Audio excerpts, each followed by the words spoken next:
versículo 1, cuando lo tengan, dicen amén, amén.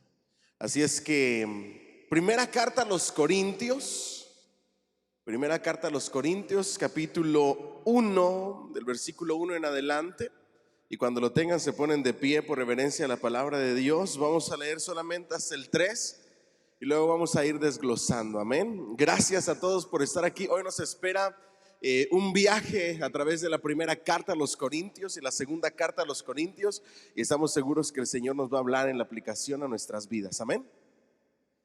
Dice la palabra de Dios: para honrar al Padre, al Hijo y al Espíritu Santo. Pablo, llamado a ser apóstol ¿de quién? De Jesucristo, por la voluntad de Dios, y el hermano Sóstenes, a la iglesia de Dios que está ¿en dónde? En Corinto, a los santificados en Cristo Jesús, llamados a ser santos con todos los que en cualquier lugar invocan el nombre de nuestro Señor Jesucristo, Señor de ellos y nuestro. Gracia y paz a vosotros de Dios nuestro Padre y del Señor Jesucristo. Ya hemos orado, que el Señor añada bendición a su palabra. Denle un fuerte aplauso al Señor, por favor. Pueden sentarse si son tan amables. En el versículo 1 dice: Pablo, llamado a ser ¿qué? Apóstol ¿de qué? De Jesucristo. Y la palabra apóstol significa enviado. Diga conmigo, enviado. Y volvemos otra vez a repetir por lo que dice: llamado a ser apóstol de Jesucristo. ¿Por qué? Por la voluntad de Dios y el hermano ¿qué? Sóstenes. Resulta de que hoy hay un montón, y han aparecido un montón de apóstoles. Estaba escuchando a alguien, un predicador, que decía, él cree en apóstoles, pero él decía que la gente que está en contra de los apóstoles, así como del título del apóstol, así como nosotros, ¿verdad? Decía, hay tantos apóstoles hoy que ya no podemos ponerlos en la Santa Cena, ¿verdad que sí? Y en realidad eso es así, porque no hemos entendido lo que Pablo está hablando acerca del apostolado. El apóstol Pablo tuvo que defender su apostolado en muchas ocasiones por causa de que no cumplía con los requisitos del apostolado. Y por eso cuando él envía una carta siempre dice: soy apóstol, pero no soy autonombrado apóstol, sino que soy apóstol porque Dios me llamó a ser apóstol por su bendita voluntad. ¿Vamos bien hasta ahí? Y les voy a pedir por favor que vayan conmigo al libro de Hechos. Ya lo hemos hablado anteriormente, pero vale la pena mencionarlo nuevamente. Hechos 1:12, para que veamos los requisitos del apostolado. Están en la Biblia. Dice: entonces volvieron a Jerusalén desde el monte que se llama del Olivar, el cual está cerca de Jerusalén, camino de un día ¿de qué? De reposo. Y entrados subieron al aposento alto donde moraba Pedro y Jacobo, Juan, Andrés, Felipe, Tomás, Bartolomé, Mateo, Jacobo, hijo de Alfeo, Simón el celote, y Judas, hermano de Jacobo. Todos estos perseveraban unánimes ¿en qué? En oración. ¿Y qué? Una iglesia que busca la voluntad de Dios y una iglesia que será usada por Dios debe de permanecer ¿en qué? No, pero con ganas, en oración y ruego. Pero ¿qué es lo que menos le gusta hacer a la iglesia hoy en día? Oración y ruego.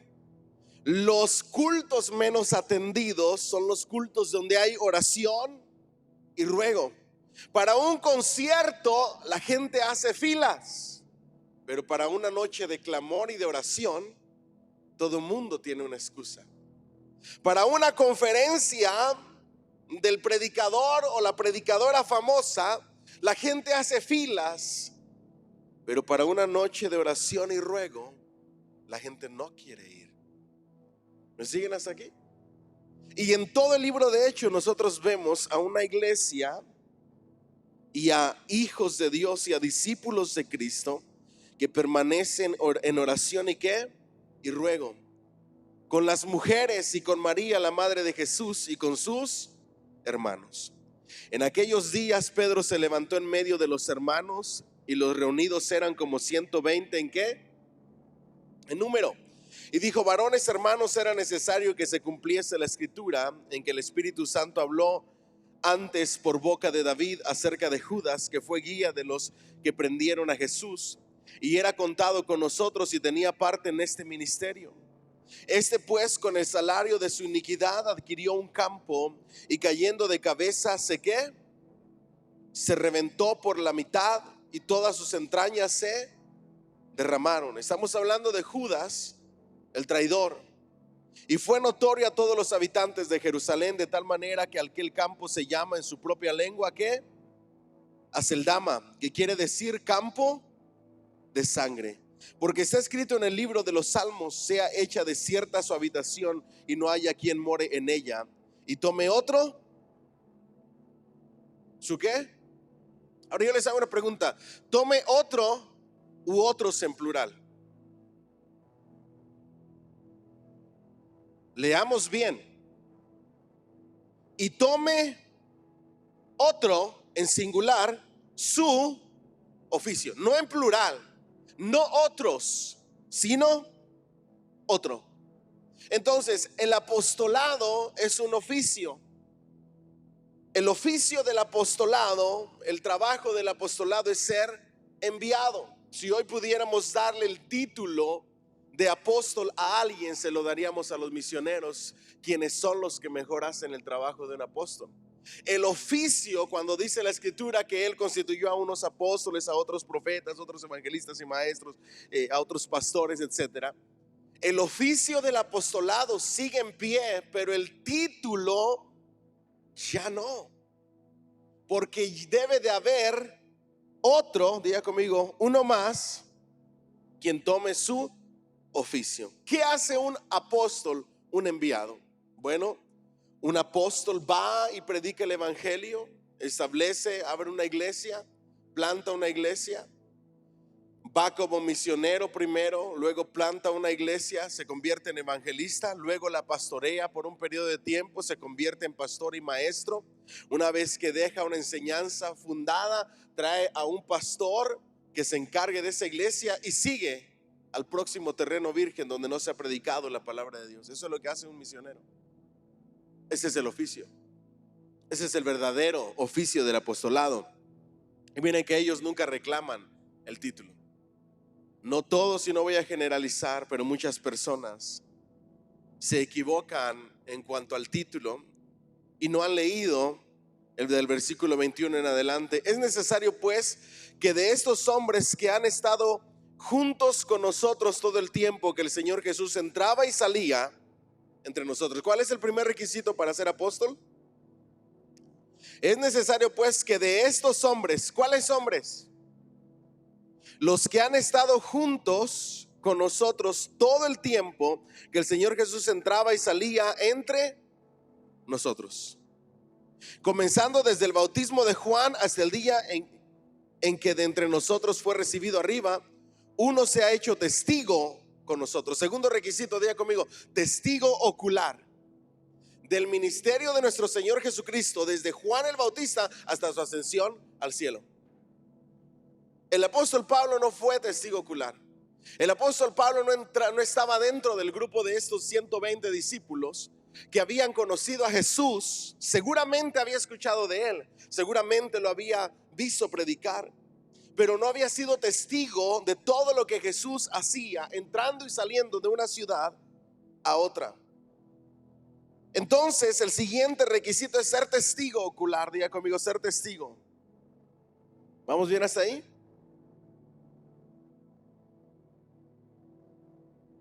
Uno se ha hecho testigo con nosotros de su resurrección. Versículo 22. Diga conmigo, testigo ocular, no solamente del ministerio de nuestro Señor Jesucristo, sino de que resucitó al tercer día. ¿Cuántos de los que hoy se autonombran y se ponen el título de apóstol fueron testigos de la resurrección de Cristo hace más de 2000 años? Nadie. ¿Vamos bien hasta ahí? Y señalaron a dos. ¿Cuántos señalaron? A dos. Pero podían ser los dos apóstoles porque los dos cumplían con esos requisitos. Cumplían con los requisitos del diaconado, que después más adelante se iba a establecer, eran personas llenas del Espíritu Santo. Había dos candidatos, pero solamente iban a elegir a uno. Ellos pudieron haber dicho, bueno, si el apostolado y vamos a seguir teniendo un montón de apóstoles, pues elijámoslos a los dos y nombrémosles apóstoles a los dos. Pero no hicieron eso, porque solamente tenían que elegir ¿a quién? A uno. ¿Vamos bien hasta ahí? Uno se ha hecho testigo con nosotros de su resurrección. Y señalaron a dos, a José llamado Barsabás, que tenía por sobrenombre Justo, y a Matías. Y orando, diga conmigo, y orando, dijeron: tú, Señor, que conoces los corazones de todos, muestra cuál de estos dos has escogido. Ahora, ¿quién escogía al siguiente apóstol? Diga conmigo, el Señor. Ahora yo me hago la pregunta: ¿quiénes son los que escogen a los apóstoles de hoy en día? La denominación, el concilio. Algunos se autonombran, algunos solamente por tener ya bajo su cobertura a 3, 4 iglesias que ya existían antes, que solamente les están brindando su cobertura, ya se hacen llamar apóstoles. Pero ni siquiera ellos plantaron las iglesias, solamente les están dando cobertura. ¿Me estoy explicando o no? Y aún así se atreven a llamarse apóstoles. Ya conmigo, Dios los escogió. Y orando dijeron: tú, Señor, que conoces los corazones de todos, muestra cuál de estos dos has escogido para que tome la parte de este ministerio. ¿Y qué? Y apostolado, de que cayó Judas por transgresión para irse a su propio lugar. Y les echaron suertes, y la suerte cayó sobre Matías, y fue contado con los 11 apóstoles. En la antigüedad era común hacer esto, pero es la última vez que se utilizó el echar suertes, creyendo que las suertes eran gobernadas por Dios. Algo similar a lo que sucedió con Jonás cuando estaba en ese barco, para que supieran de quién era la culpa. Pero a partir de ahí no se vuelve a escuchar más. Lo único que sabemos es que para la mente del judío, el hacer esto, el echar suertes, las suertes reflejaban la voluntad de Dios. Se hacía la voluntad de Dios. El apóstol Pablo no estuvo con ellos. El apóstol Pablo no fue escogido como un apóstol. Por eso tuvo que defender tanto su apostolado. Y en cada carta él muestra su autoridad de apóstol por la voluntad de ¿quién? De Dios. Este predicador que les digo dice que hay apóstoles del Padre, que hay apóstoles del Hijo y que hay apóstoles del Espíritu Santo. ¿De dónde saca eso? No lo sé. No sé qué fundamento tendrá, pero esa es su enseñanza. Y cuando nosotros estudiamos acerca de los 5 ministerios, no estamos entendiendo que los 5 oficios siguen, pero de acuerdo a lo establecido en la palabra de Dios. No entiendo la razón por la cual anhelar apostolado, sino solamente el egocentrismo y la vanagloria. Lo contrario al apóstol, él dijo: siervos humildes e inútiles en sus manos somos del Señor. Pero la gente no quiere ser solamente pastor. Queremos ser profetas, evangelistas, doctores, maestros. En una ocasión, una mujer se presentó conmigo, predicadora, y me dijo: soy la doctora fulanita de tal. Wow. Y dije: ¿verdad? ¿De verdad? ¿Y en qué universidad estudió para sacar su doctorado en divinidades o teología? Yo no sé. No, yo no fui a la universidad. Soy doctora por divinidad. Ni siquiera estudió, nada más porque Dios la hizo doctora. Vivimos en una sociedad donde queremos títulos, donde queremos elogios, donde queremos levantarnos el cuello como que somos lo máximo, cuando en realidad el apóstol Pablo dice: somos siervos del Señor. ¿Cuántos dicen amén? Dan un fuerte aplauso al Señor, por favor. Por eso es que dice apóstol de Jesucristo, y en ocasiones añade para los gentiles, por voluntad de quién, de Dios. Y el hermano Sóstenes, ¿quién escogió al apóstol Pablo para ser apóstol de los gentiles? El mismo Señor Jesucristo, camino a Damasco, y le dio todo lo necesario para llevar a cabo ese ministerio. De ahí en adelante ya no hay apóstoles, ya no se le da el título de apóstol a nadie, sino solamente el oficio sigue en pie, y quienes desempeñan ese oficio de la palabra, enviados, vendrían siendo los misioneros. ¿Estamos claros hasta ahí o no? Amén. Entonces, a la iglesia de Dios que está en Corinto, ya hablamos de dónde estaba Corinto, por qué se caracterizaba Corinto. Había dos puertos importantes. Los negocios y la mercancía de todos los pueblos conocidos llegaban ahí, pero también era el peor lugar con la mayor cantidad de pecado, donde todas las culturas se entrelazaban. Vimos que ahí abundaba la prostitución, etcétera, etcétera. Lo vimos la semana pasada. Por eso dice lo siguiente aquí nuestro Dios a través del apóstol Pablo: a la iglesia de Dios que está en Corinto, a los que santificados en Cristo. Diga conmigo por favor, santificados en Cristo.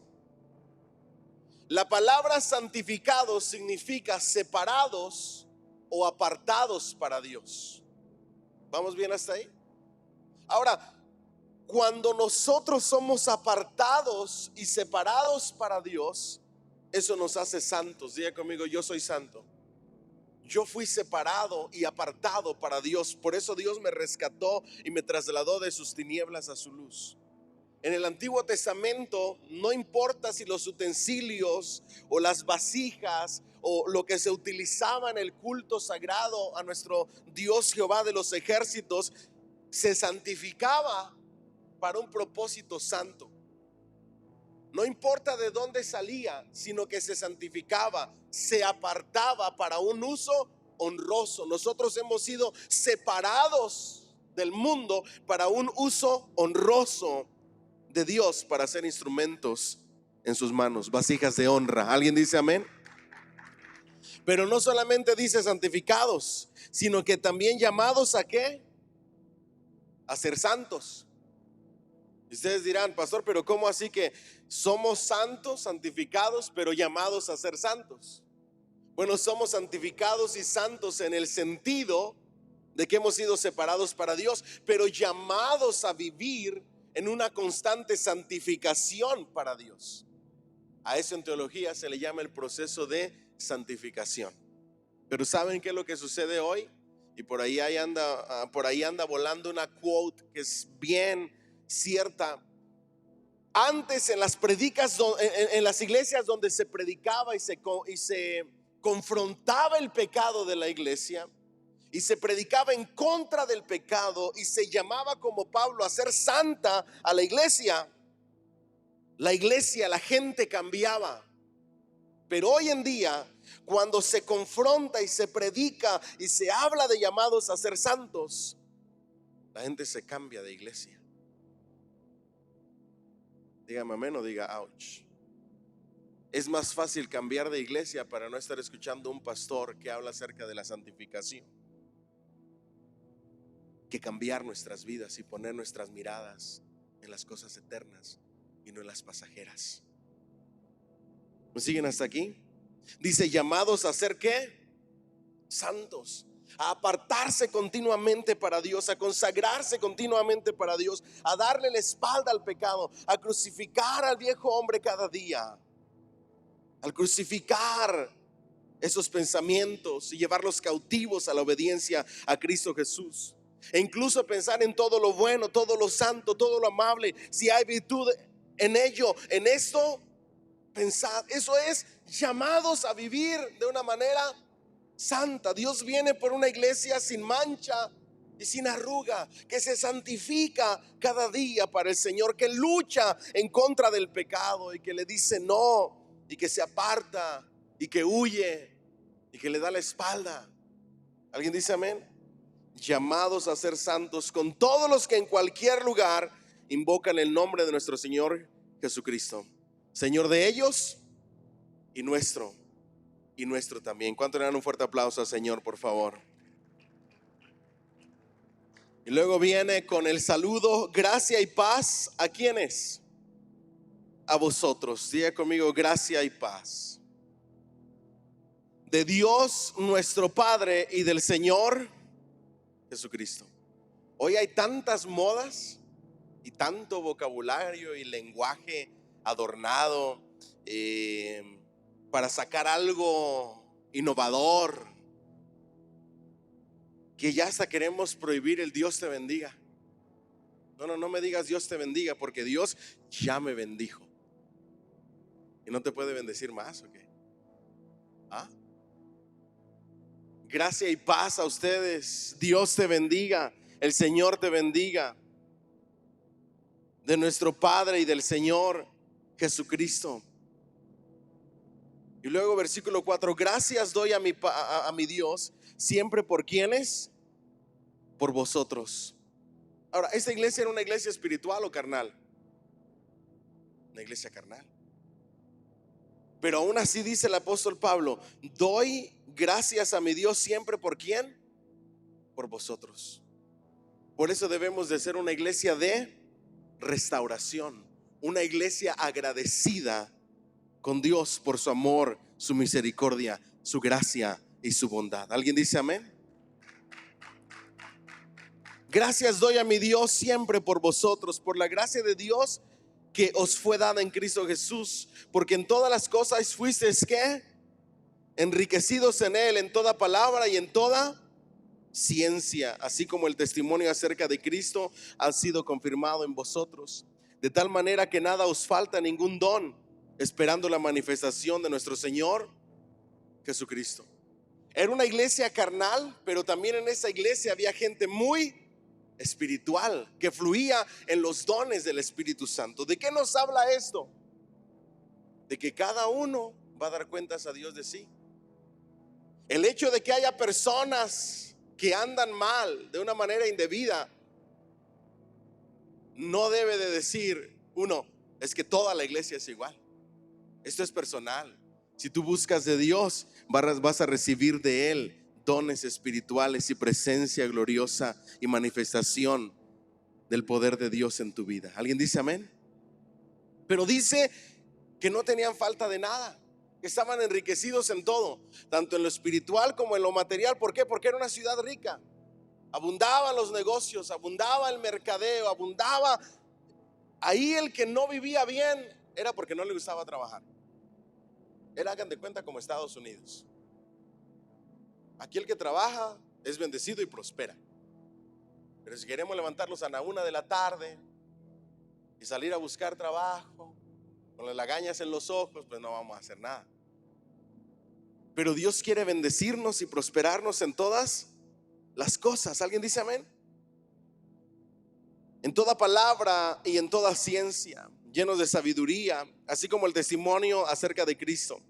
De tal manera que nada os falta ningún don, esperando la manifestación de nuestro Señor Jesucristo, el cual también os confirmará hasta el fin, para que seáis irreprensibles en el día de nuestro Señor Jesucristo. Diga conmigo, irreprensibles. Que no tengamos nada de qué avergonzarnos. Ahora, yo tengo una pregunta para ustedes y espero nos la hagamos de manera bien profunda. Si en este mismo instante estuviéramos delante de la presencia de nuestro Señor Jesucristo, le tuviéramos que dar cuentas, ¿cuántos de los que estamos aquí inclinaríamos nuestro rostro con vergüenza? Dile al que está a tu lado, ponte pilas y arregle esa situación. Porque cuando estés delante de la presencia de Dios, tú tienes que presentarte, diga conmigo, irreprensible. Que no haya nada de lo cual se te pueda reprender. ¿Alguien dice amén? Denle un fuerte aplauso al Señor, por favor. Para que seáis irreprensibles. Estamos en el versículo 8, ¿verdad que sí? La traducción lenguaje actual en el versículo 8 dice de la siguiente manera: de ese modo no dejarás de confiar en Él, y cuando Jesús llegue, nadie los acusará de haber hecho algo malo. No se te va a acusar de haber hecho algo malo. Eso significa irreprensibles. Fiel es Dios, por el cual fuisteis llamados a la comunión con su Hijo Jesucristo, nuestro Señor.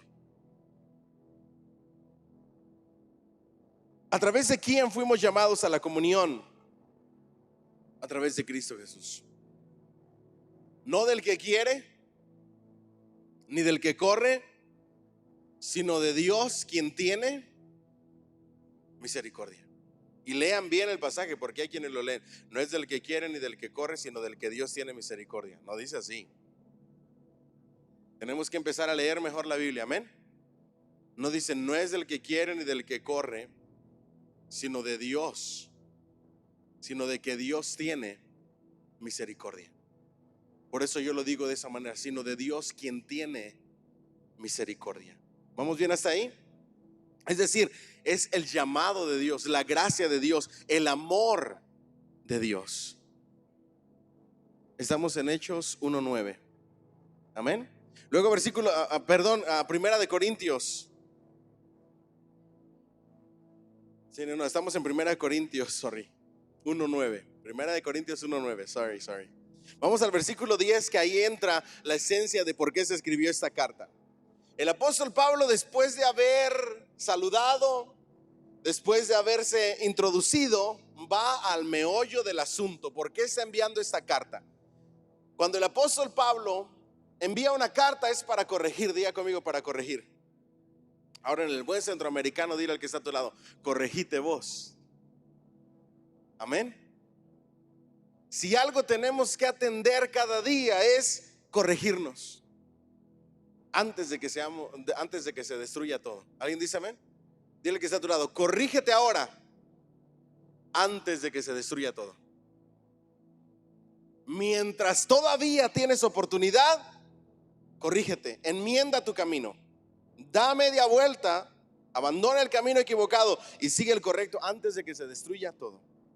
Os ruego pues, hermanos, por el nombre de nuestro Señor Jesucristo, que habléis todos, ¿qué? Todos una misma cosa, y que no haya entre vosotros, ¿qué? Divisiones, sino que estéis perfectamente unidos en una misma mente. Wow, miren la petición del apóstol Pablo para la iglesia de Corinto y para nuestra iglesia. Les ruego por nuestro Señor Jesucristo, y pone como testigo al autor de nuestra salvación, aquel que entregó su vida en la cruz del Calvario y sufrió nuestra vergüenza y nuestro oprobio, y lo pone a él por delante y dice: en el nombre del Señor Jesucristo les ruego que procuren la unidad en la iglesia. Así de importante es para Dios la unidad en la iglesia. ¿Cómo Dios quiere que estemos unidos? Que habléis todos una misma cosa. Ahora yo les pregunto, ¿cómo la iglesia va a hablar la misma cosa? Sencillo, está en la Biblia. El apóstol Pablo dice, hablando y alabando a Dios, hablando entre vosotros y alabando a Dios, ¿con qué? Con salmos, con himnos y con cánticos espirituales. Hablando entre vosotros con la palabra de Dios. Si se concentran en sus conversaciones a hablar de acuerdo a la palabra de Dios, porque conocen la palabra de Dios, entonces van a hablar una misma cosa. Pero si no conocen la palabra de Dios, vas a tener una opinión aquí, vas a tener otra opinión acá, vas a tener otra opinión acá, porque no hay un manual, no hay una regla que nos una. Les hago una pregunta. Si nosotros queremos armar una de esas mesas y tenemos la misma mesa, pero tenemos 10 de ellas, pero un solo manual, ¿qué tenemos que hacer? Tener todos ese manual y dejarnos guiar por el manual para que la mesa sea armada de manera correcta. Hay una manera de ser iglesia, de vivir como iglesia, y es estar unidos. Nosotros somos esas mesas que debemos de ser armadas. Pero si uno no usa el manual, nos van a sobrar piezas, nos van a sobrar tornillos, y va a quedar media chueca, y lo que va arriba quizá quede abajo, y quizá la pata o el soporte no iba donde iba, y ahí vamos a empezar mal, vamos a caminar mal. Una iglesia que no tiene unidad camina mal, no está bien, está enferma. ¿Y cuándo se va a lograr la unidad? Cuando la gente lea su Biblia, cuando la iglesia conozca la palabra de Dios, cuando entren a Proyecto de Sabiduría y estén leyendo el libro de Hechos. Santo Dios. ¿Están leyendo? ¿Qué estamos leyendo, pastor? Come on, cada domingo estamos leyendo un capítulo, motivamos, hablamos, y todavía hay gente que ¿estábamos leyendo algo? Wow. Imagínense estar conectados con el libro de Hechos y lo que está sucediendo en el libro de los Hechos, y todos en el mismo sentir y buscando del Señor y orando. Y la iglesia primitiva estaba con ruego y con súplica, y las decisiones que tomaban importantes tanto en su vida como en la vida de la iglesia las ponían delante de Dios para que Dios hiciera su voluntad. Qué gran enseñanza que así viviera la iglesia. Pero sabe, los peores desacuerdos es con gente ignorante, se lo digo con mucho respeto, con gente que no lee su Biblia. Queriendo ser sabios, se hicieron necios. Nosotros deberíamos de pensar como Martín Lutero, reformador de 1517. Al menos que se me compruebe por medio de la Escritura, no me retracto de nada. El apóstol Pablo dice que la ley fue el ayo, fue el maestro que nos mostró nuestra condición de pecadores para que pudiéramos encontrar la gracia y la salvación en Cristo. Por eso Jesús no vino a abolir la ley, sino a cumplirla. Y cuando nos confrontan con los 10 mandamientos, nos damos cuenta que somos los peores y los más viles pecadores que necesitan la gracia y el amor de Dios a través del sacrificio de Cristo para poder ser salvos, no por obras para que nadie se gloríe. ¿Me siguen hasta aquí? Pero a la gente no le gusta leer, no le gusta estudiar. Yo no lo digo, la palabra de Dios dice en boca de nuestro Señor Jesucristo: escudriñad las escrituras, escudriñad, rebuscar, sacar los tesoros, no de manera superficial. Escudriñad las escrituras, y es un mandato. Y la iglesia ni a la lectura de las escrituras llega. Si no estudias, por lo menos lee. Y luego de leer, profundiza. Luego de profundizar, memoriza. No capítulo y versículo, pero memoriza la palabra de Dios. ¿Saben dónde se debe de escribir la palabra de Dios? En las tablas del corazón. El domingo pasado hablábamos de la adoración. Dice: esto es vuestro culto racional. Primero va el intelecto y luego va el corazón. Porque sin el intelecto tú no conoces a Dios ni sus atributos que están en la palabra. Primero tienes que conocer a Dios y sus atributos y su grandeza revelados en la palabra. Y con ese conocimiento intelectual, tu corazón se doblega ante la grandeza de Dios. Pero no hay manera de conocer a Dios si no es con el intelecto. ¿Cómo sabemos que Dios es grande, poderoso, omnipotente, capaz de abrir un mar en dos y de hacer llover en tiempos de sequía o de parar el sol? ¿A través de qué? De la palabra.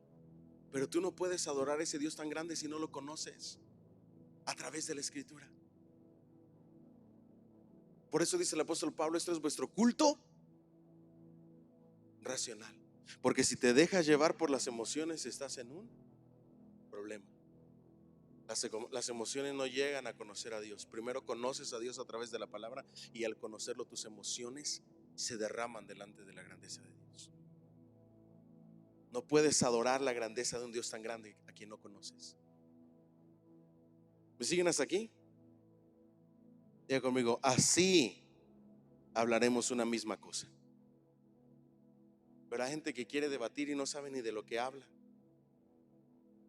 Eso es lo peor que me ha pasado a mí. Ahora, no les estoy diciendo que lo sé todo, yo no lo sé todo. Cada día aprendo más. Y cada día a través de estas clases de seminario bíblico me refresca más la memoria. Y me quedo más sorprendido. No hay nadie que lo sepa todo. Aparte que la palabra de Dios es viva y eficaz. Cada etapa de tu vida te habla de manera diferente. Un mismo versículo. Esa es la vida que tiene la palabra.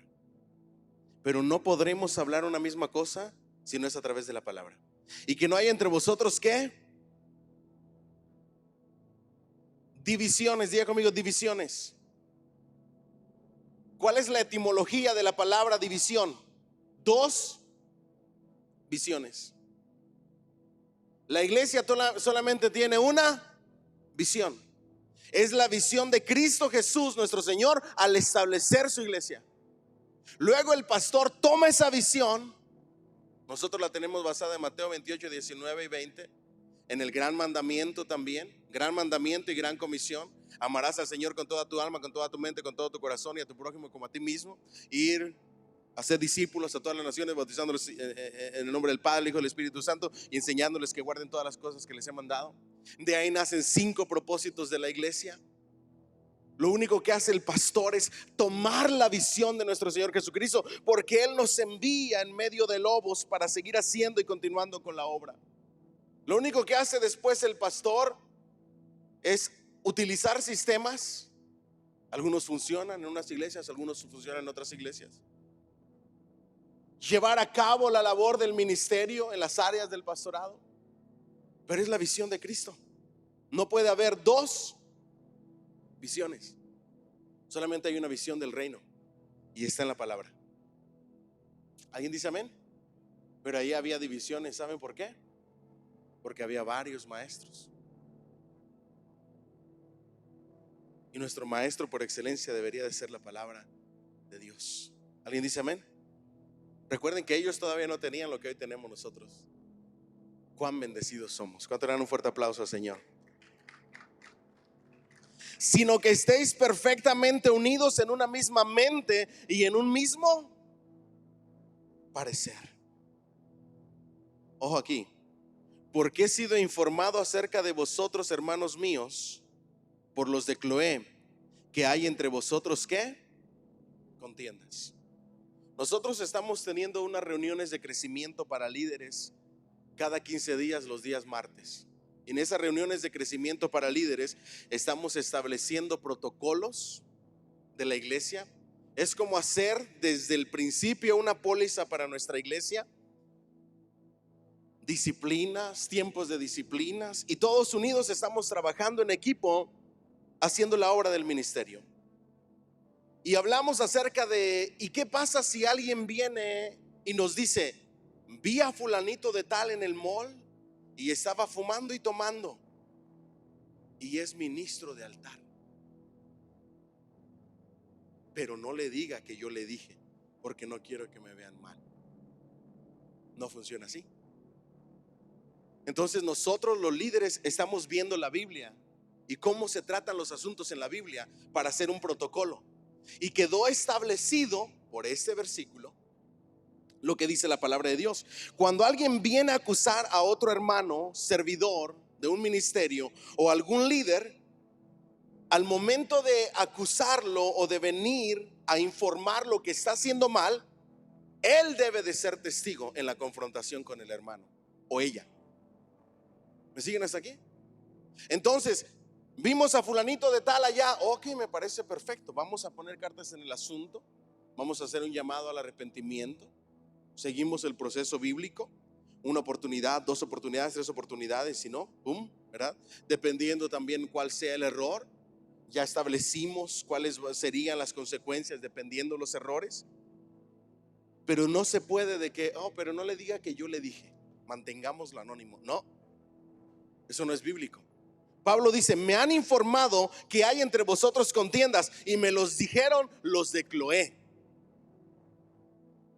Y los de Cloé estaban bien, porque cuando tú vas a informar sobre algo que está haciendo alguien, no es con la intención de dañarlo o de lastimarlo, sino con el fin de exhortarle con amor para que se corrija y no se pierdan las bendiciones de Dios. No es para condenar, sino para rescatar y para que cambie y sea transformado antes de que vengan consecuencias peores en su vida. ¿Alguien dice amén?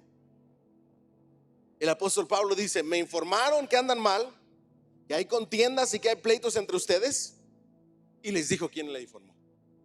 Y los que le dijeron estaban bien, porque estaban buscando la restauración, el cambio y la transformación de la iglesia de Corinto. ¿Alguien dice amén? Quiero decir que cada uno de vosotros dice: yo soy de Pablo, y yo de Apolos, y yo de Cefas o Pedro, y yo de Cristo. Había el grupo de Pablo, había el grupo de Apolos, habría el grupo de Pedro, y habían los super espirituales. Al menos así se creían. Yo soy de Cristo. Pero todos estaban mal. Hay gente que se hace y se siente la super espiritual, pero que tienen un carácter de los 1000 demonios, que son más amargados que la hiel o que el limón, que tienen un carácter de enojo y que se encienden más rápido que un cerillo, pero se sienten los super espirituales. Son los más criticones, los que más señalan, los más chismosos, los más, ¿para qué les digo? He conocido mucha gente así, pero se sienten los super espirituales. Pablo les dice: todos ustedes están mal, incluso los que dicen yo soy de Cristo, porque si fueran de Cristo no estarían peleando también. ¿Me siguen hasta aquí? Era una espiritualidad falsa. Y él les dice: ¿acaso está dividido Cristo? ¿Qué creen ustedes? Diga conmigo: no. ¿Fue crucificado Pablo por vosotros? No. ¿O fuisteis bautizados en el nombre de Pablo? ¿En el nombre de quién? De Cristo Jesús, en el nombre del Padre, el Hijo y del Señor y del Espíritu Santo, perdón.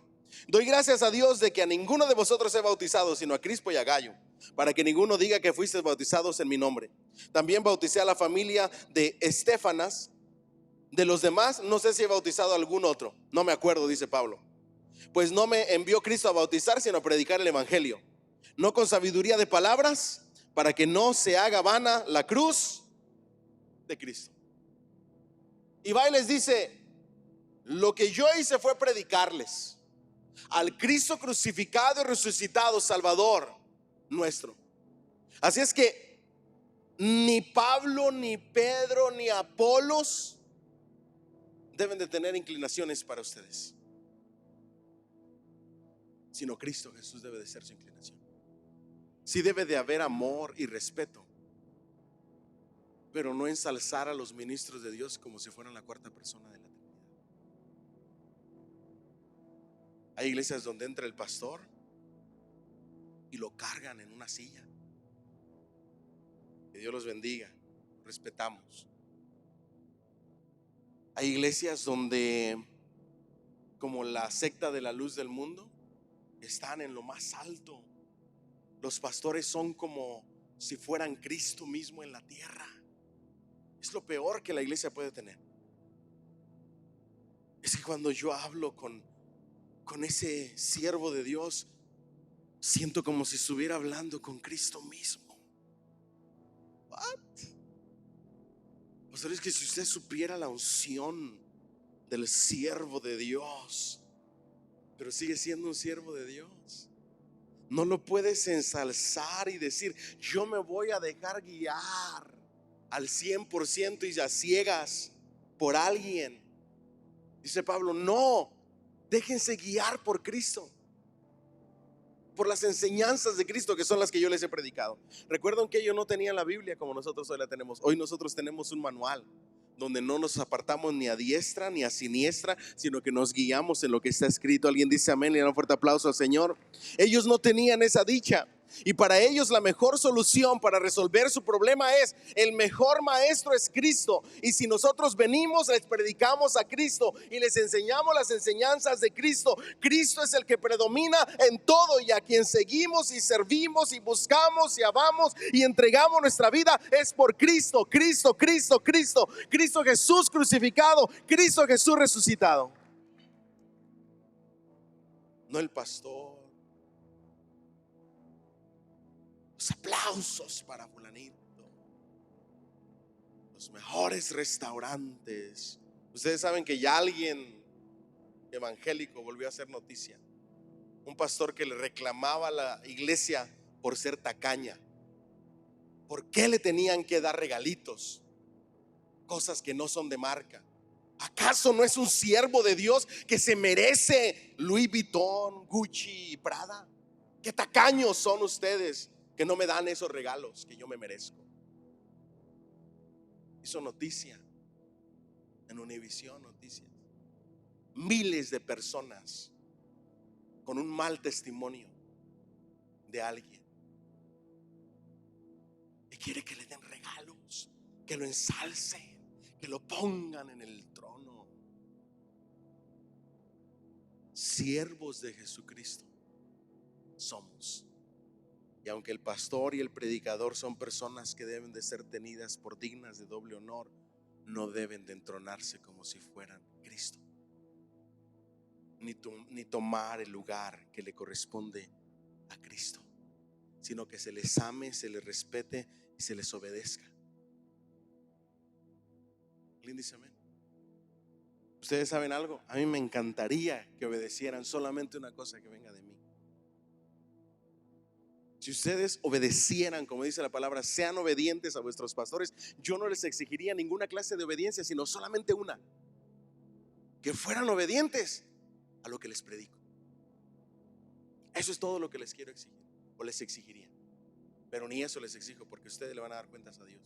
Yo solamente vengo a predicar la palabra de Dios, enseñarles, y ustedes toman sus propias decisiones. Pero si les pudiera exigir que ustedes obedecieran algo de mi parte, sería lo que les predico. Porque les aseguro que si cada uno de nosotros obedeciéramos la predicación, nuestra iglesia sería una iglesia avivada, llena del poder de Dios, comprometida, consagrada, apasionada por Dios. ¿Me siguen hasta aquí? Luego dice versículo 18: porque la palabra de la cruz es locura a los que ¿qué? A los que se pierden, pero a los que se salvan, esto es a nosotros, es poder de Dios. Recuerden que viene Pablo de Atenas predicando. Se burlan de él los sabios y dice: para ellos mi predicación es locura, y se mofaron de nosotros. Pero para nosotros los que creemos, ¿es qué? Es poder de Dios, porque la palabra de la cruz es locura, pero a los que se salvan, eso es a nosotros, ¿es qué? Poder de Dios. Diga conmigo: es poder de Dios. Hoy la gente habla de lo que no conoce y se burla de lo que no sabe, de lo que no han leído. Pues está escrito: destruiré la sabiduría de los sabios y desecharé el entendimiento de los entendidos. Pablo, después de ese proceso, entendió que él no fue llamado a ser un orador. Él no fue llamado a ser un conferencista motivacional. Él no fue llamado a hablar con palabras elocuentes y dejar un sabor de boca de un intelecto altísimo. Él se dio cuenta que fue llamado a ser predicador de la palabra de Dios. Y ahí es donde dice: ¿dónde está el sabio? ¿Dónde está el escriba? ¿Dónde está el disputador de este siglo? ¿No ha enloquecido Dios la sabiduría del mundo? Pues ya que en la sabiduría de Dios el mundo no conoció a Dios, mediante la sabiduría agradó a Dios salvar a los creyentes por la locura de ¿qué? De la predicación. Diga conmigo: la locura de la predicación. Para la gente carnal que no puede discernir las cosas del espíritu, porque espiritualmente se han de discernir, para ellos lo que predicamos y lo que enseñamos es ¿qué? Locura.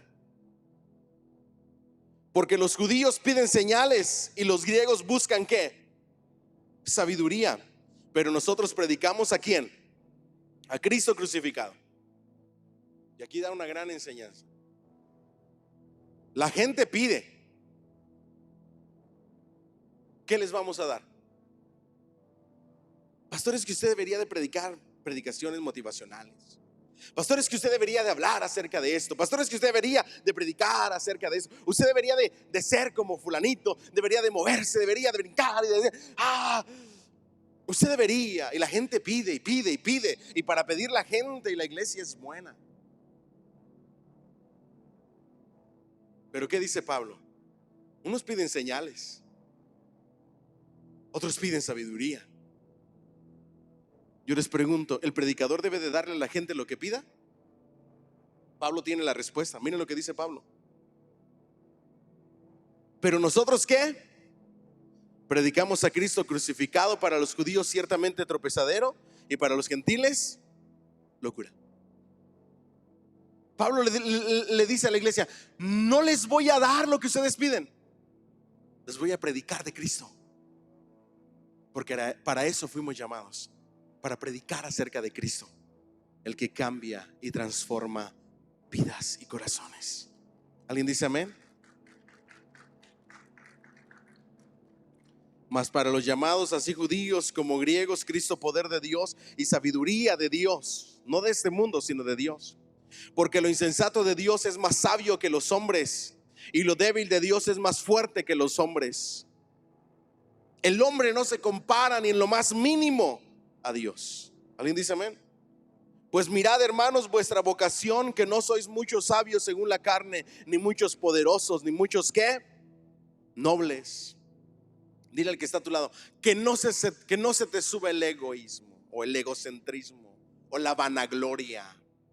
¿Usted sabe de dónde viene la palabra vanagloria? Vanagloria. Todo lo que no le da gloria a Dios es vano. Por eso el darnos gloria a nosotros mismos es una vanagloria. ¿Me siguen hasta aquí? Por eso no te gloríes en ti mismo, ni en lo que has hecho, ni en lo que has logrado, ni en lo que conoces, ni en los títulos que tienes. Pues mirad, hermanos, vuestra vocación, que no sois muchos sabios según la carne, ni muchos poderosos, ni muchos nobles, sino que lo necio del mundo escogió Dios para avergonzar a los sabios, y lo débil del mundo escogió Dios para avergonzar a lo fuerte. Diga conmigo: ese soy yo. Y lo vil del mundo y lo menospreciado escogió Dios, a lo que no es, para deshacer lo que es, a fin de que nadie se jacte en su presencia. Todo lo que tienes, todo lo que tengo, todo lo que lleguemos a hacer, todo lo que lleguemos a lograr, es por gracia de Dios, por causa de Él y para Él son todas las cosas. Dáselo fuerte al Señor y se lo va a dar. Nunca podemos jactarnos. ¿Me dicen amén? Mas por Él estáis vosotros en Cristo Jesús, el cual nos has hecho por Dios sabiduría, ¿qué más? Justificación, santificación y redención, para que, como está escrito, el que se gloríe, gloríese en el Señor. Por eso cuando decimos tengo esto, tengo aquello, tengo lo otro, decimos gracias a Dios. Dios me lo regaló. La misericordia de Dios que me permite tenerlo.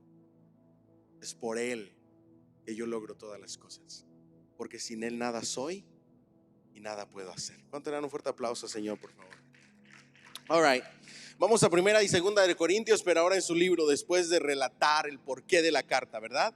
Y de haberlo desglosado. Página 350, fecha. La respuesta a la primera carta fue totalmente insatisfactoria. Apolos y Cefas se habían cambiado a otros campos y la iglesia, careciendo de una conveniente dirección, se había hundido ¿en qué? En confusión, ¿verdad? Recuerden que ya había habido una carta. Nosotros tenemos la primera carta a los Corintios perdida. Nunca se encontró. Esta es la segunda carta. La primera carta que nosotros le llamamos primera carta a los Corintios es la segunda carta. Y a la que le llamamos segunda es la tercera en realidad. Nunca se encontró esa primera carta. El caso es de que ya no estaba ahí ni Apolos ni Cefas como maestros. Y una vez que se fue la guianza, empieza la confusión. Una vez que quitamos la mirada y la guianza de la palabra de Dios, ¿qué empieza? La confusión. Inquietantes rumores respecto a ello comenzaron a deslizarse hasta Éfeso por medio de los esclavos de una familia de Corinto que vinieron a Éfeso en arreglo de negocios. Por último, 3 miembros de la iglesia, Estéfanas, Fortuno y Acaico, le trajeron a Pablo una ayuda y además una carta que contenía ciertas preguntas que los corintios deseaban que les contestase. En respuesta, Pablo escribió la primera carta a los corintios, la redactó cerca del final de su permanencia en Éfeso, porque ya tenía planes hechos para salir de Asia y hacer una extensa visita a Macedonia y Acaya. Eso está en 1 de Corintios 16, 5 al 7. Debió haber sido redactada durante el invierno o en el otoño, porque dice que permanecería en Éfeso hasta Pentecostés por razón del éxito que se estaba alcanzando su trabajo. Estaba empeñado en levantar la ofrenda para los pobres de Jerusalén, la cual llevó con él en su viaje a esa ciudad el apóstol Pablo, de manera que estaba planeando volver a Palestina en un cercano futuro. Probablemente la haya escrito en el invierno del año ¿qué? 55 después de Cristo, durante el próspero clímax de su trabajo en Éfeso. ¿Se recuerdan qué sucedió en Éfeso, verdad que sí? Después del fracaso en Atenas, Dios lo empezó a usar con señales, la predicación empezó a traer conversiones, no hubo mucha resistencia, la gloria de Dios se derramó en la predicación. ¿Me dicen amén? Luego, la primera carta a los Corintios es la más variada en su contenido y en su estilo de todas las epístolas escritas por Pablo. Los tópicos discutidos se escalonan desde el cisma hasta las finanzas, y desde el decoro que debe de observarse dentro de la iglesia hasta la... ¿Cuáles son los temas de 1 y 2 de Corintios? Hay de todo: vida personal, vida cristiana, finanzas, dones del Espíritu Santo, espiritualidad. Se habla de cómo se debe de vestir la gente en la iglesia, se habla de cómo deben de comportarse los cristianos, se habla de cómo deben de manifestarse los dones del Espíritu Santo, se habla acerca de la siembra y la cosecha, acerca de las finanzas y lo que produce bendición, y la administración y la mayordomía financiera hasta la resurrección. Se habla de todo un poco, diga conmigo, de todo un poco.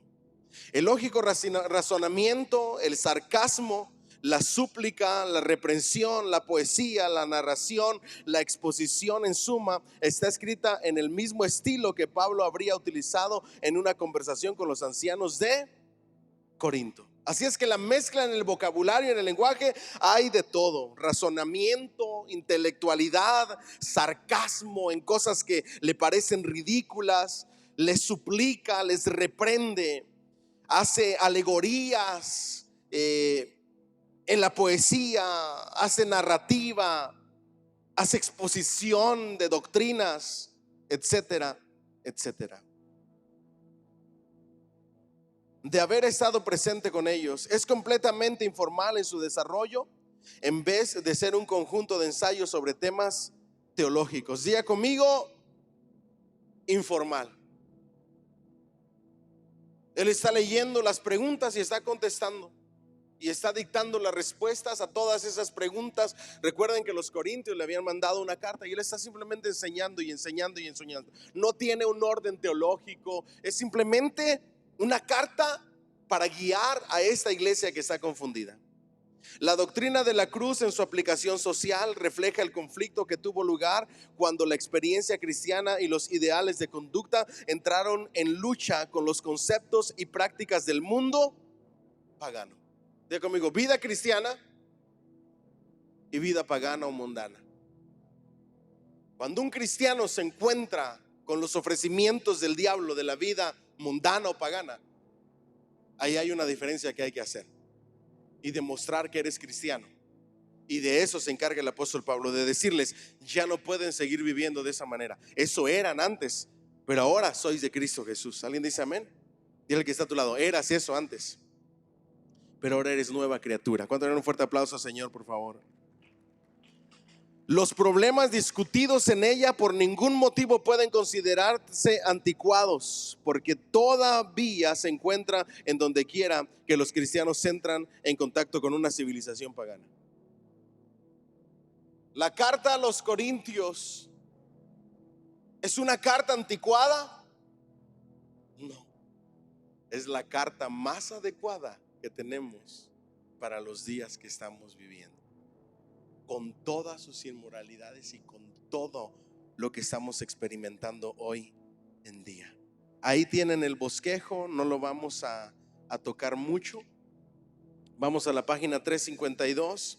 La escritura o la estructura, perdón, de Primera de Corintios depende del orden de los tópicos que sujetaron a la atención de Pablo por medio de las visitantes venidas de Corinto y la carta que aquellos mismos corintios escribieron. Que tantas de aquellas noticias proporcionó Apolos a los tres que trajeron la ayuda para Pablo, no se nos dice. Pablo hizo referencia directa a los que son de la casa de Cloé, quienes le informaron de los partidos que se habían formado dentro de la iglesia y de la inmoralidad y litigios que habían perturbado su ¿qué? Su paz. Digan conmigo bien fuerte, por favor. Partidos en la iglesia. ¿Saben cuál es el riesgo que corren las iglesias si un liderazgo no está fundado en Cristo, en el amor a Dios y en el servicio a Dios? Que se conviertan en partidos en la iglesia. Lo peor que le puede suceder a una iglesia es tener un líder con un ministerio trabajándolo aparte como si no fuera de la iglesia. ¿Sí me explico? Lo peor que le puede pasar a una iglesia es un líder que al momento de un desacuerdo tenga su propio partido y salga con él. Eso es lo peor que le puede pasar a una iglesia. Y eso es lo que estaba pasando en la iglesia de Corinto. Lo peor que le puede pasar a una iglesia es que haya partidos donde alguien diga: pues yo me voy con lo que diga fulanito, yo me voy con lo que diga manganito. No me voy solo, me llevo a alguien y trato de convencerlo. Trato de decirle: es que por esto y por esto no deberías de estar ahí. ¿Me siguen hasta aquí? Es lo peor. ¿Por qué? Porque no nos hemos dejado guiar a través de ¿qué? De la palabra. Pero no solamente había partidos y divisiones por causa de líderes, sino que ¿qué más había? Diga conmigo: inmoralidad. Y ahí el apóstol Pablo nos dice cómo tratar y cómo poner disciplina en esos casos de inmoralidades. Pero también había demandas entre hermanos. Diga conmigo: santo Dios. Era una mezcla de todo. Y todavía había gente manifestando dones. Pero no solamente había gente manifestando dones, sino había gente falsificando dones, haciendo como que tenían, pero en realidad no los tenían, haciéndose los espirituales, faking. ¿Me siguen hasta aquí? Había problemas, divisiones, discusiones, pleitos. Al comenzar el capítulo 7 aparece una nueva frase: respecto a las cosas que escribisteis. Ahí comienza a responder preguntas y las subsecuentes repeticiones del sentido de aquella frase marcan las subdivisiones de respuesta a sus preguntas escritas de los corintios. ¿Vamos bien hasta ahí? A partir del capítulo 7 nosotros vamos a encontrar las respuestas a las preguntas que le enviaron la iglesia de Corinto al apóstol Pablo.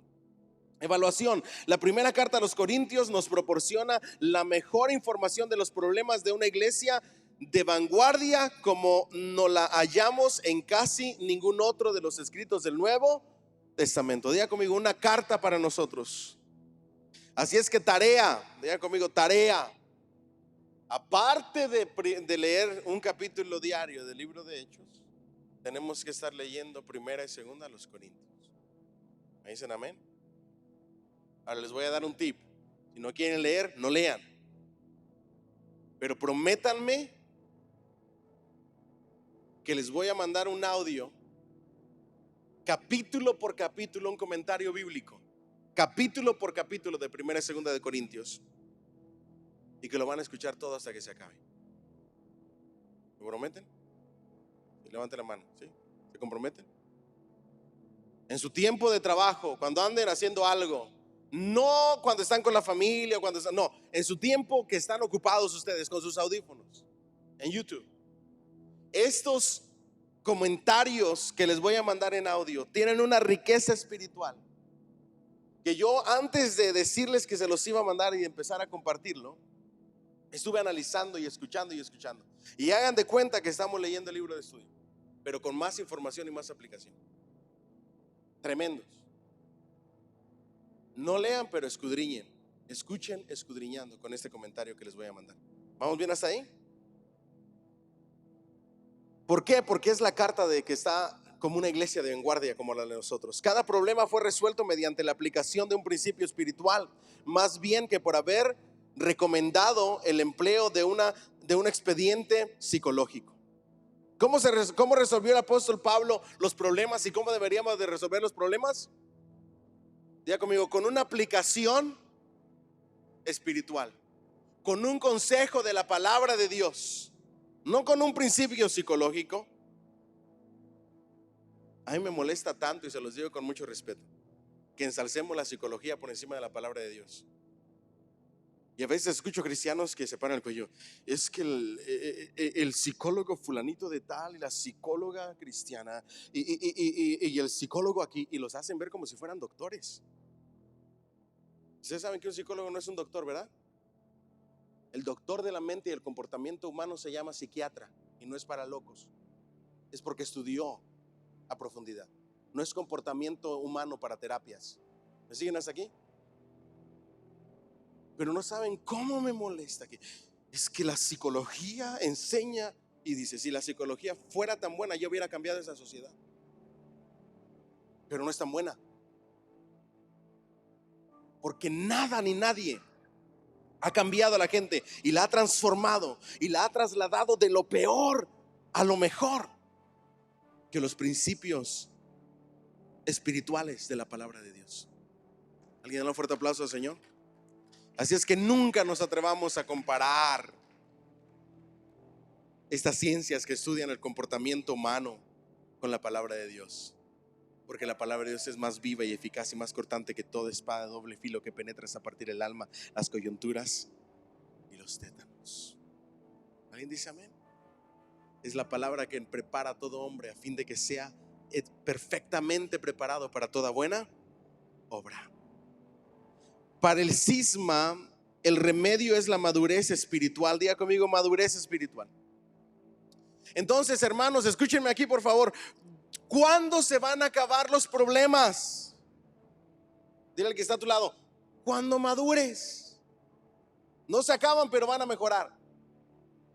¿Cuándo se van a acabar las discusiones y los pleitos en la casa y los pleitos con los hijos y los pleitos en la iglesia y el que me vio mal me dijo esto, no me saludó? Cuando madures espiritualmente, cuando dejemos de ser niños espirituales. Tenía que ser la hija del pastor. All right. Diga conmigo, madurez espiritual. Para la fornicación, el remedio era la disciplina de la iglesia hasta que el ofensor se arrepintiera y fuera ¿qué? Restaurado. Para el litigio en los tribunales civiles, los jueces fraternales de la comunidad cristiana, es decir, el liderazgo de la iglesia, que fungiera como mediadores para resolver conflictos entre los hermanos. En el caso del matrimonio entre un creyente y un incrédulo, que ya casi no se habla de eso y que yo voy a hablar acerca de eso, la responsabilidad del creyente es salvar al incrédulo, no separarlo de su esposa. Para el problema de las vírgenes solteras, el dominio de sí mismas o el casamiento legítimo para que no se anden quemando.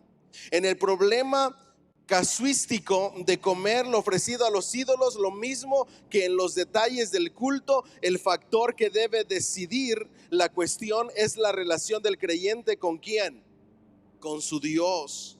De manera semejante, los dones son administrados por Dios dentro de la iglesia. Primera de Corintios contiene algunas alusiones a la vida y práctica de la iglesia que son rompecabezas para los cristianos de la actualidad. La situación de las vírgenes en el capítulo 7, en donde la palabra hija no ocurre en el texto original, el ser entregado a Satanás como parte de la disciplina de la iglesia y el bautismo por los muertos eran costumbres de las que no da explicación alguna, aunque evidentemente eran bien conocidas de Pablo y de sus lectores. De esto podemos tener un estudio profundo después. La mención que de ellas se hace tampoco significa que fueran ampliamente practicadas. El bautismo por los muertos debió haber sido costumbre local en la iglesia de Corinto, aunque no estuviera necesariamente ¿qué?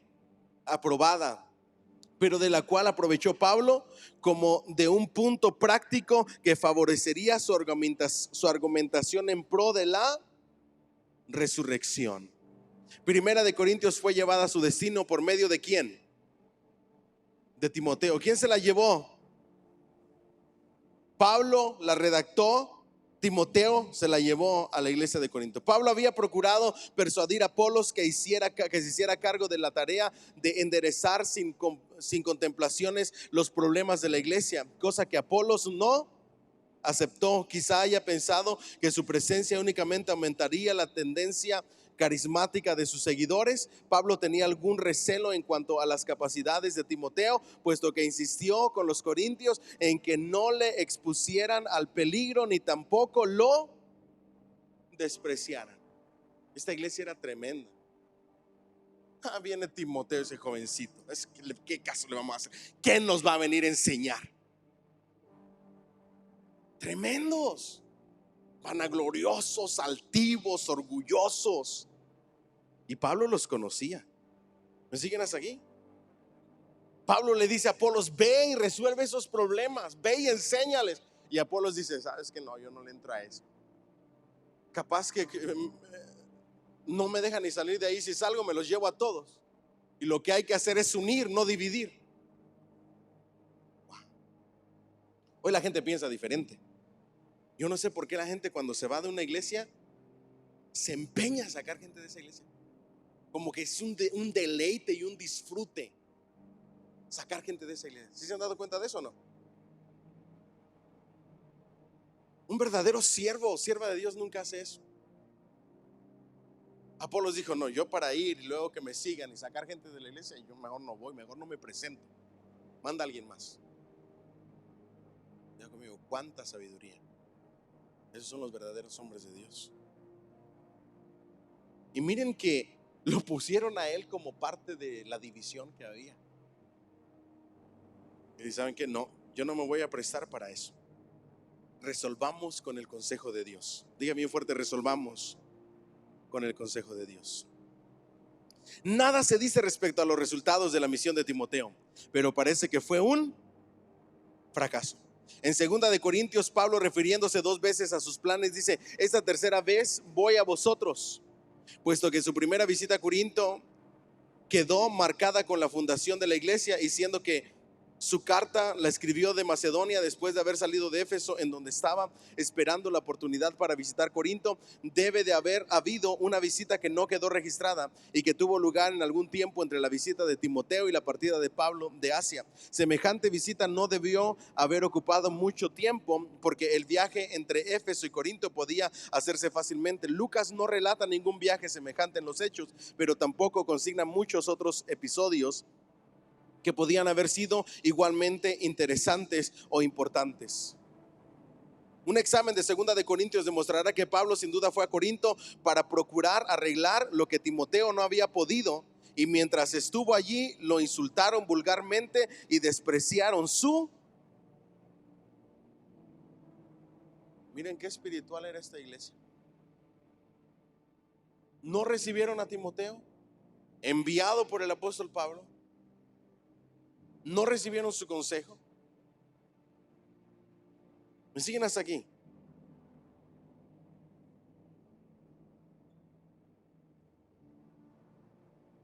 Lo habían insultado vulgarmente y habían despreciado.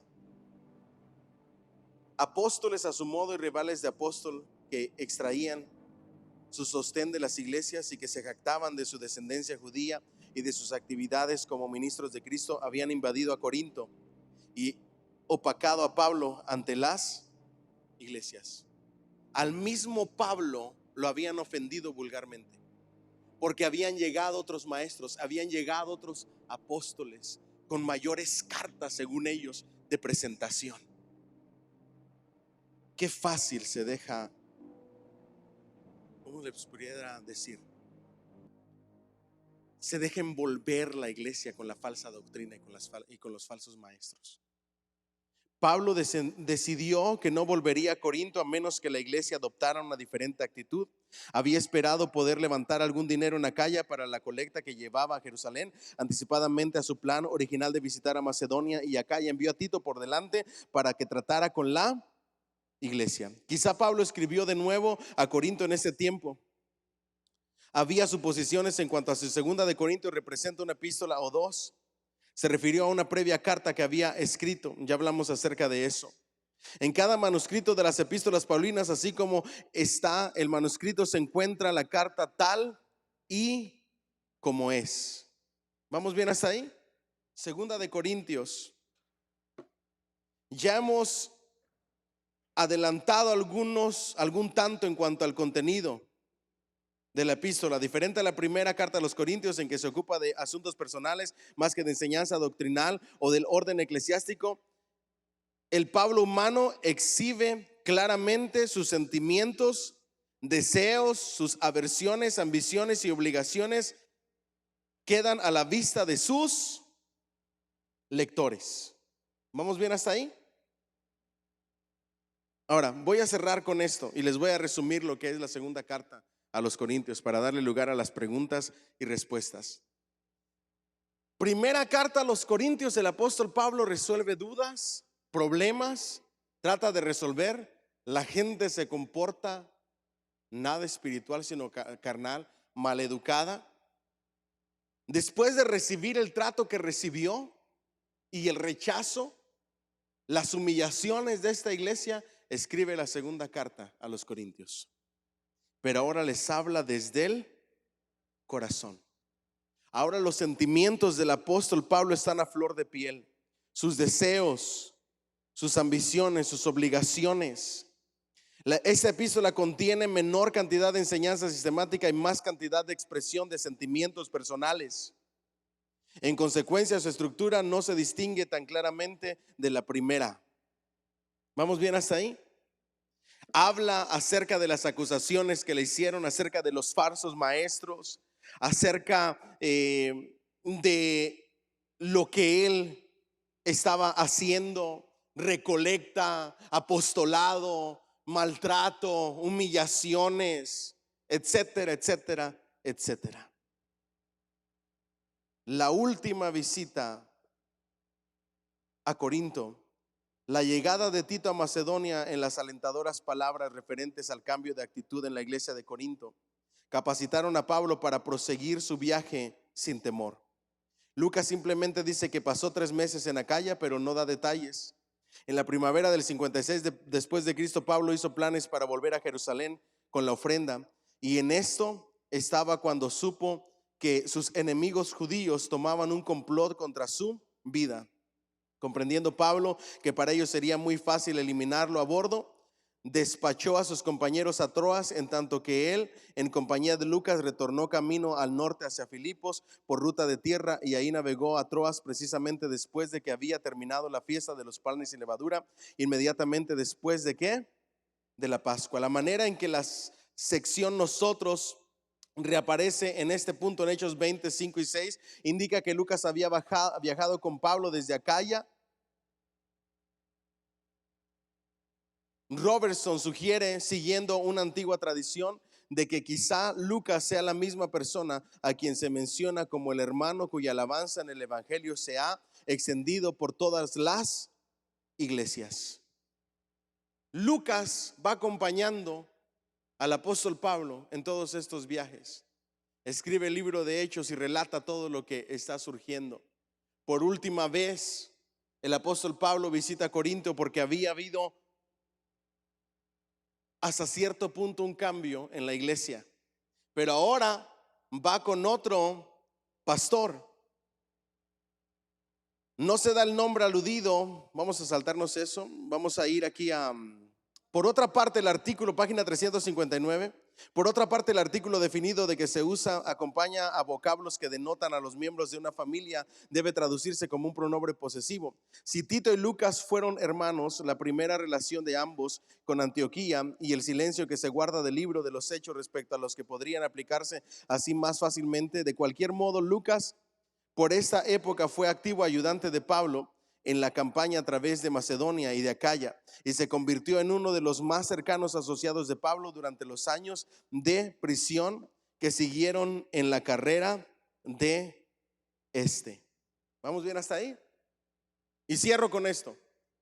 Después de que fracasó Timoteo como pastor, ahora está preparando y está llevando, acompañándole a otro que iba a ser pastor. ¿Quién era este? Digan conmigo, Tito. Si alguien anhela ministerio, debe de andar cerca de los pastores para que decida si le entra o no le entra. Porque a veces pensamos que el pastorado simplemente es el título, que te dejen entrar sin pagar a algún lugar de un evento cristiano, que te sienten en las primeras filas, que te den de comer y que te traten un poco mejor. Pero Pablo no preparaba así a los pastores.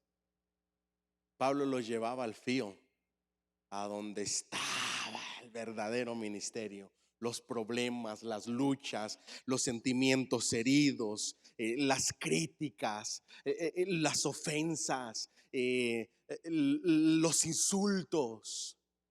Ahí llevaba a Timoteo y a Tito para que aprendieran lo que realmente es el ministerio. El pastorado es una de las cosas más difíciles que puede existir, porque las personas que lastiman el corazón del pastor son las personas a quien más ama el pastor. ¿Me siguen hasta aquí? Por eso Pablo en la segunda carta, él saca todos sus sentimientos y les dice: si hay alguien que les ama más que nadie, soy yo. Y ustedes en ese amor que les doy me tratan de esta manera.